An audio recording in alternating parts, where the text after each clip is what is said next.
निर्देश नहीं दिए हैं और किसी भी प्रकार से इसको अमली जामा नहीं पहनाया जा रहा है।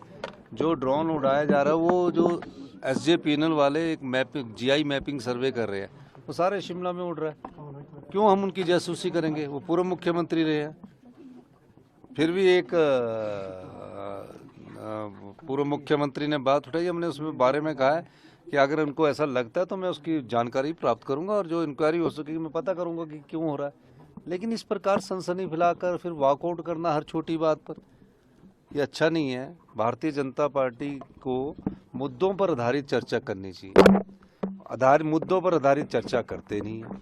हर 2 मिनट बाद उठकर चले जाते हैं, हर 2 मिनट बाद वॉकआउट करना चाहते हैं। अब तो स्पीकर साहब ने ये व्यवस्था दे दी है और कुछ अखबार और कुछ मीडिया ने कल गलत चलाया, क्योंकि जब कोई विपक्ष का विधायक अंदर बैठा होता है वो वॉकआउट नहीं होता है, वो प्रोटेस्ट होता है।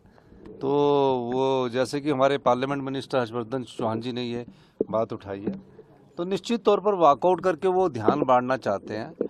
लेकिन किस मुद्दे पर वॉकआउट कर रहे हैं? शराब में सबसे बड़ा घोटाला इनके समय का हुआ। आज सबसे बड़ी बात उन्होंने जो कही कि जो तो हमने कहा कि जहाँ पैसे की बात आएगी तो उसमें आप बताइए। अटल यूनिवर्सिटी मेडिकल यूनिवर्सिटी बना दी गई और जिसकी जगह पर बनाएगी उससे पूछा ही नहीं। वो जगह हालांकि सरकार की पाई गई है, उसमें रजिस्ट्री के बाद उसका इंतकाल नहीं हुआ, लेकिन उस केस को भी ढंग से सरकार ने लड़ा। प्रदेश का जो इन्वेस्टमेंट है वो ड्रेन करने का काम कर रहे हैं। बिजली के प्रोजेक्टों के मामले में मैंने कहा कि धोलासिल, लूरी और हमारा सुन्नी जो पावर प्रोजेक्ट है, जिसमें लूरी में 4% स्टैगर करके 4% हमें 10 साल बाद मिलेगी और 11 साल से 26 साल के बीच में 8% मिलेगी, 26 से 40 साल के बीच में 12% मिलेगी।